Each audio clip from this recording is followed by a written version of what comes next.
So we're coming live from the net for this week of Unfinished Business, and I am with Apprentice legends, the class of 2015. We got Scott, Richard, David, McGim and Gary, and today we are celebrating our 10-year anniversary. On this week's episode of Unfinished Business, you're going to see how we take our organisation to the next level. Our meeting up with old friends is what it's all about. And reigniting relationships turns into future business opportunities. My name's Joseph Valente, and this is episode 73 of Unfinished Business! Hey!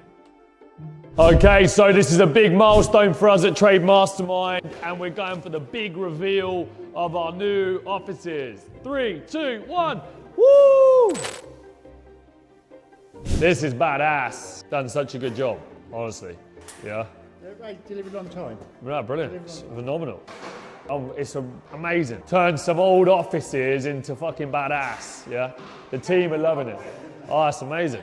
Fucking love it. So we've just done a little mini reveal. We're getting very excited ahead of the time. That wasn't our main reveal, but you know me, I like to act on impulse. So yeah, we just wanted to rip it down and get fired up. Monday's the official day to go live. And then we're gonna do a big reveal. We've got a ribbon, some balloons, cake, champagne, launching of the new office, nice PR stuff. And I'm heading down to London in a minute to go meet up with all of my class of the Apprentice 2015 for a reunion, have a few drinks, a laugh, socialise, and so I'm looking forward to that too. Almost feels like it needs another layer of glass, doesn't it, really? Like a bit extra, don't you think? Just to kind of, it feels a bit, like if it had a bit more glass, like I don't know, like something around here, but this is going to be full of telesales agents. It probably feels like it now, but a bit more glass would make it, doesn't quite cut the mustard. The $1 million makeup. I'm about to promote one of our long-standing members of the team to the next level, and we've got some great stuff happening here, and we're really excited for the new launch. One of the best things about being a leader in a company is the fact you get to recognise people's hard work, dedication and grit. For somebody that's been in the company for a few years now, that's been in this team, has delivered results time after time, and it is the right time now to recognise this individual as Ashton, please stand up, as they move forward in their career development from this team and are going across to a new team next door into customer account as one of the closers of what you generate in this office, of which this individual has done time after time after time. So today, Ashton, congratulations on behalf of Joseph and everybody in this team. You're being promoted to customer account. So please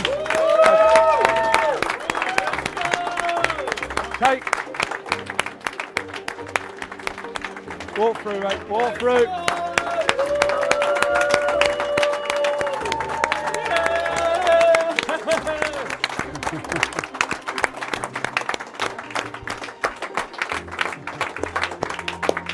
So there you go, guys, all right? It actually really does happen. You get recognised for the hard work you do in this team.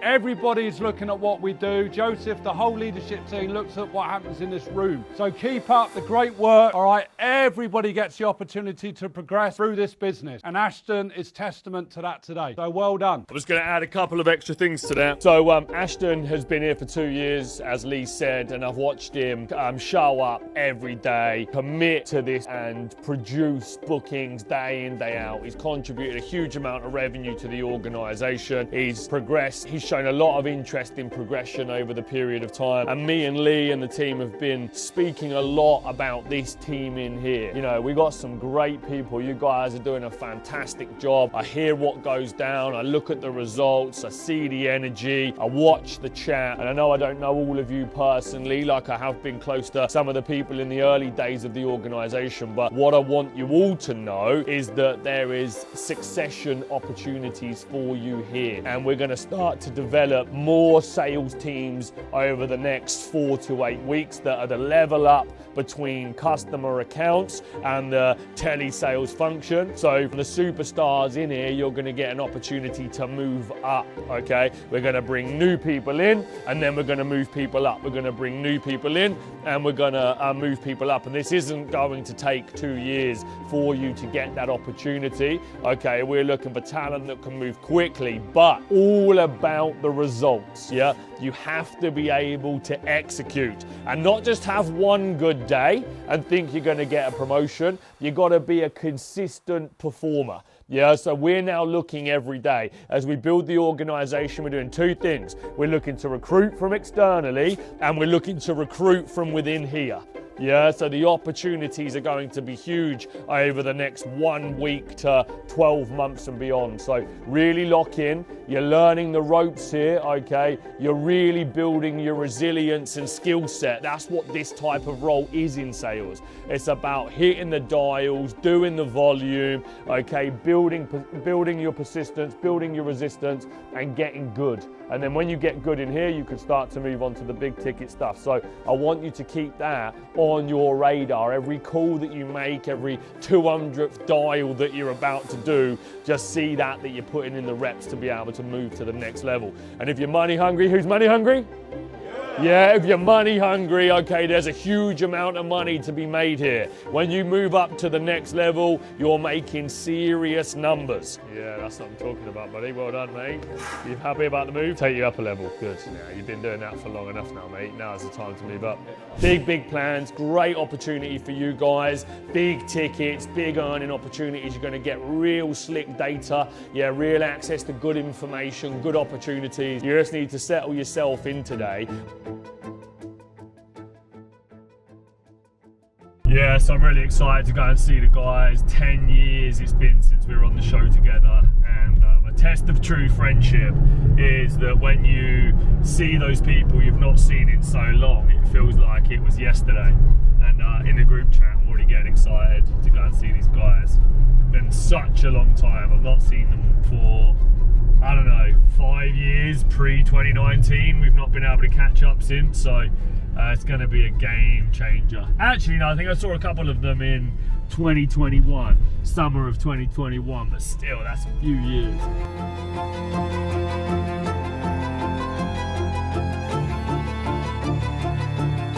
So I've just landed in King's Cross and we're about to go and meet one of the first guys, David Stevenson, who was on the show with me.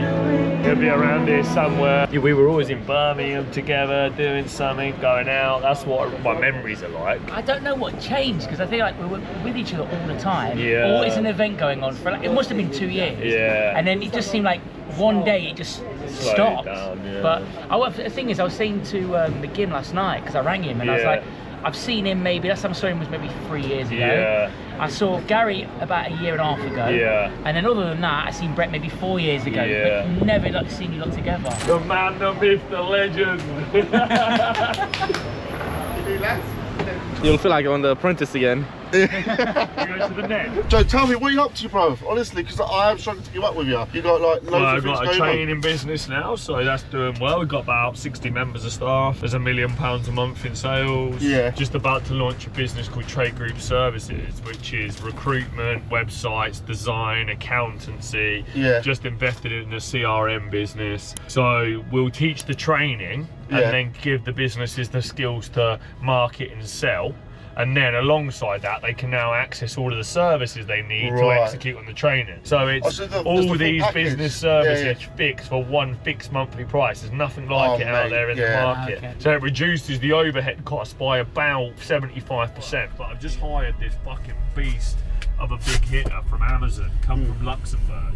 COO, Chief Operating Officer, so he's coming over to take over the day-to-day. So in the next 4 weeks, I'm going to be taking a big step back from the business, and I'm going to focus on acquisitions to build Trade Group Services. So, and I was telling him, I said, go meet my guys, and I was going through each one of you, and I said, oh, McGinn, and we were talking about the handyman task. Hello? You must be wearing high-vis jackets and steel toe-capped boots. Well, guys, 20 minutes! You've got to wear a high-vis jacket and steel toe caps.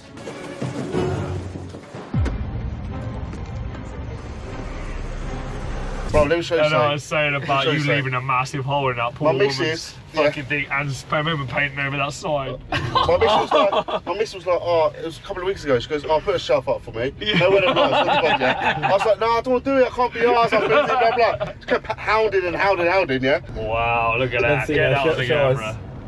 Oh my God. So, is the solution? That's on tiles, though. That's pretty tough. That's wallpaper. Oh, is it? Yeah. Look what I've done, Joe. Look what I've done. I've got a plan. Wallpaper over it. The shop is still there, though. Look how tiny my little lever is.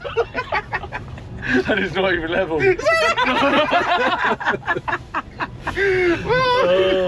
It's her own fault. Oh, mate, she was proper hounding me. Right, I remember, yeah, when we were doing the handyman task, we'd finished at the theatre, yeah, and fucking me, David, Richard and fucking Elle were there.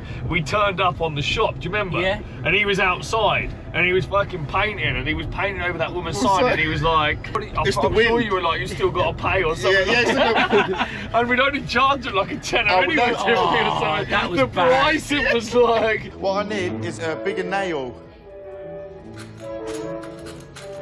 McGim, Yes? do you know what you're doing? Yeah. Screwing a nail. Screwing a nail. Yeah. I don't think you screw a nail. Oh no. It's quite a big hole.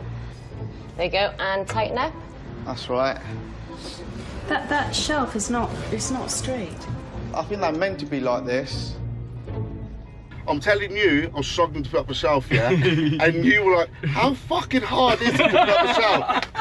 You didn't understand, you saw the footage. Just paid us for the windows. How much money do you earn? So around £21. Struggled to put up a shelf, which is one of the most basic DIY tasks out there, and they didn't even complete the job. The woman was looking at you wrecking her shop like, what have we paid? Do you know what happened? The BBC went back out there and repaired it all. Did they? Yeah. Oh, right. Yeah, because I remember them telling me we had to go back out there and repair the whole shop. I was thinking, wonder if they ever did that. Yeah. They would have had to, hadn't they? Oh, man. We actually did a good job in the theatre in the end. We flipped that around fucking fast. I still got brought back into the boardroom, didn't I, you cunt? Yeah, I got sent home. I got immunity on that task. Do you know what's interesting though? Is that task, so when we got, you brought me back in with April, and then we went out in the cars and they talk to you, don't they? Yeah. And I was like, I'm only coming back in that boardroom if it's a triple firing. And then they were like, you know, oh, well, you did this, you did that. And that's when I went back in, I was like, let me survive. Do you remember that fear of the triple firing? You didn't know when it was coming, did you? You knew it was coming 1 week, but you didn't know when. Did it ever happen? It was me, wasn't it? Episode. What, you I was the April triple and Elle. firing, weren't I? This was a real disaster, you know, a real disaster. It is with sincere regret, McGim, that you're fired. Thanks a lot for the opportunity, guys. Yeah. Oh, right. I was vexed, bro. I was vexed. I was about to spark, man. Oh, no, but if I was a fully qualified politician, yeah, I could have got out of there. But I was young and dumb, weren't I? I was like, okay, yeah. Just what's happening in the background, bro? That was like, yeah, say this, say this. I'm like, do I say this? Do I say this? And then I said it, and then I'll see you later, mate. It was a nice little inspirational speech, though, at the end. It was, yeah. I should have saved it for another week. Oh, man. If I survived that long. But do you know what it is, though? The reality is, yeah, now I look back on it, I went on there way too early. Yeah. Way too early. I was just a young kid, weren't I? Just I think we all were. How old are you? I'm 33 now. Yeah, well, to be fair, it was Gary and fucking Richard that were the old boys. They were 30. They were, yeah. Gary was 34 and I think Richard was 32, weren't he, or something? Yeah. Do you know what? Yeah, what I'd pay to hear Charlene, David and Richard argue one more time. I'm sick of this negativity thing. You really need to find some dating. Selena, do not talk over me. I am talking, okay? I don't think we realise how iconic that was. Though, weren't she? That time when me, her and Selena were in the calf. I don't know if any of you boys were on that one. After the property task, they were going at each other like fuck. I'll talk to these about why I feel the failure of the task. Selena brings negativity to the team. She turned around, said to Gary, myself, the reason why myself and Joseph didn't get the pitch is because we're not polished enough. I remember Charlene threw me under the bus for you, Joseph, because I remember being in taxi once and said, oh yeah, I'm not scared of Joseph. Joseph's not my competition. And then she goes and tells you that we can get fired. I was gunning for you, man. Yeah, I was gunning for you. I was like, right, David, man, I'm gonna fuck you up. And I went hard on him. Charlene didn't care, did she? She was like, fucked you over. She was like, I'm doing whatever. That was the party task. You got fired in the party task. Yeah, I did, yeah. That was fucking jokes, man. I got brought back in the boardroom, yeah, because I'd burnt the sausages on the barbecue. And I was like, why am I here? And I can't even remember whose task it was. Mate, it was Gary who brought me back in.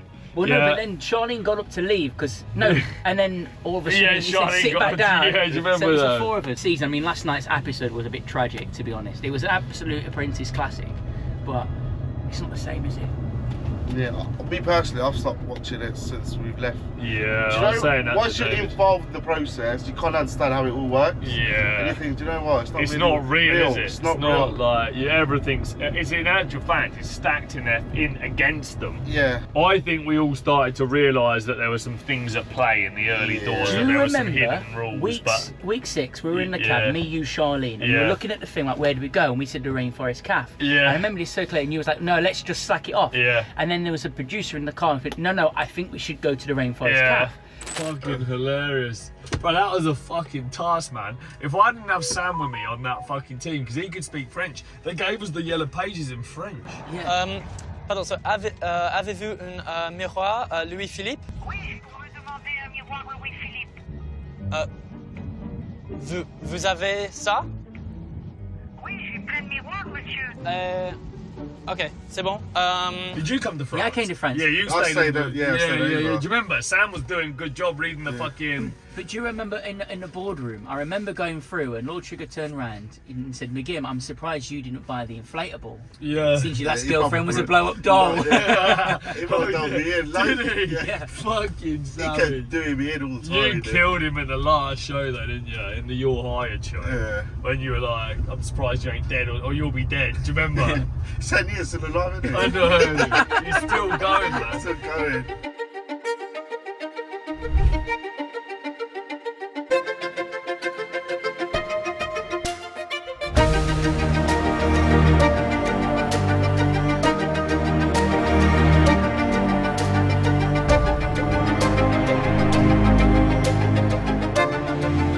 Hi guys, my name is David. We're here in the Ned meeting for our 10-year anniversary, and what a 10 years it's been since The Apprentice. There's been a lot that's happened. I've gone from running a sports marketing company in women's sport, and wow, look where the women's sport is today with the WSL and the England national team. It's fantastic. Do you know what? Do you know what? Here he is. Look. Again, Joseph. I've not seen Joseph for years, and do you know what? He hasn't changed one bit. But to see Scott, Richard, Gary, it's like everyone's aged like a fine wine. We're all the same person, just a couple of years older. We're all fun, and what's really good is that we can literally just talk, and it's like we've never even left each other, even though for some people it's been more years than others. Gary Poulton here, great to be back with the boys, 10 long years and a few grey hairs later. Yeah, 2015, where's the time gone?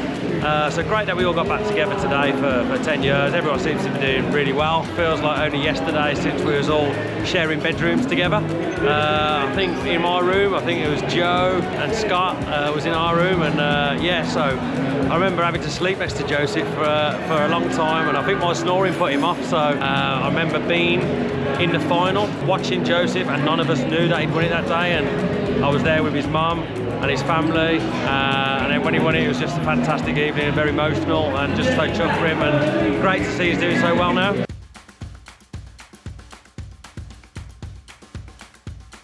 Me and Dick had a rivalry.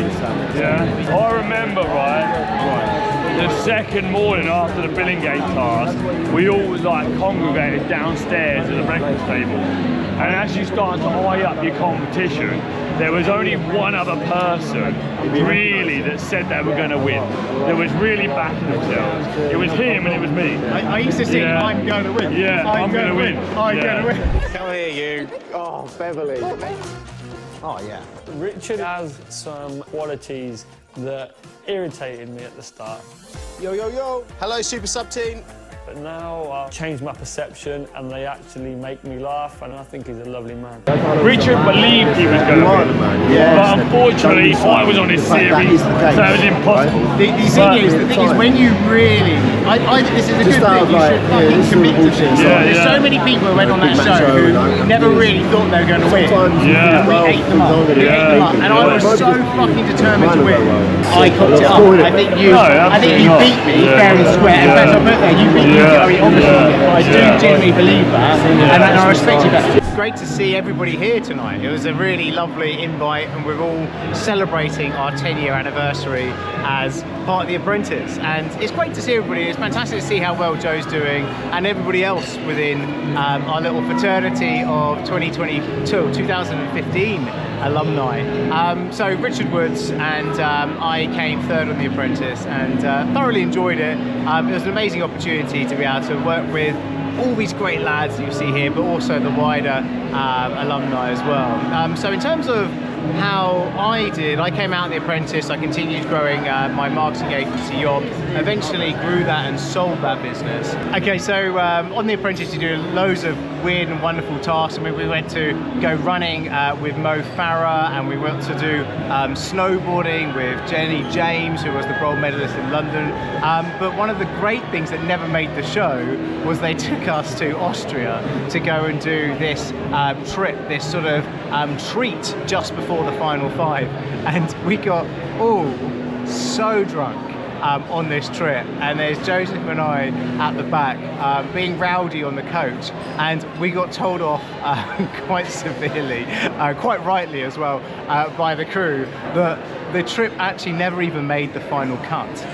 So they spent all that money, and they had a Michelin star chef that took us one of these dinners in the sky in the middle of Austria, and they didn't even make 1 minute of that entire trip for the show, so it must have cost them a fortune, and never made the final edit. So I think there's a lot of things that will not be said on camera about that, and that's why I've got very many fond memories of Joe and the lads from that. Hi guys, I'm Scott Saunders. You may remember me from The Apprentice back in 2015, where the infamous Joseph Valente actually won that series. And do you know what? One of my favourite memories I've had with Joseph was when we was in the boardroom, and I knew that I didn't want to be on the show anymore. It's all right. I would just like to quickly say thank you for the opportunity, but I would like to exit the process at this point. Because I knew that he wanted it more than me. Whether I would have got further or not, it was a time for me to go and put myself to one side and go and say, look man, go and smash it. And you know what, he did, and that's what I really expected. And the fact to see him go so far, build such a huge empire, I love that. So anyway, Scott Saunders, my company has AI integration. You put your services on there, and you can literally have somebody find your services and then work with you instantaneously. Hi, my name is McGinn Mataya. I was a previous candidate on The Apprentice for 2015. I'm here with the gang, the original OGs. It's fantastic, he's coming. I'm with the original crew from 2015. We obviously communicate electronically, but on a physical presence, it's been 10 years. Some of them I've seen in the last couple of years or so, but there's this crew here is an experience that we participated together, which is something you can't explain. After The Apprentice, I set up a company in regards to mergers and acquisitions. So I advise shareholders of privately owned companies are looking to sell their business. So that's where my bread and butter is, that's where my expertise lie at. Why don't you, one last time, Joseph, tell me why you think you should be my business partner. So, Lord Sugar, I once read a book that changed my life. The title of that book was What You See Is What You Get. I'm now sat in front of the author of that book, and what I'm saying to you is what you see is what you get. I've got 10 years experience in this industry. I'm driven, passionate, hard-working. Through these last 12 weeks, I've jumped through hoops to try and prove to you time and time again that I can adapt and change. I do need investment, I do need mentoring, but with that combination, I will make £1 million within 5 years. There's no doubt about that. And I hope you can see me as a person, and I hope you buy into me. Technology has been my best friend for over 50 years, but maybe it's time to make new friends. Joseph, you are going to be my business partner.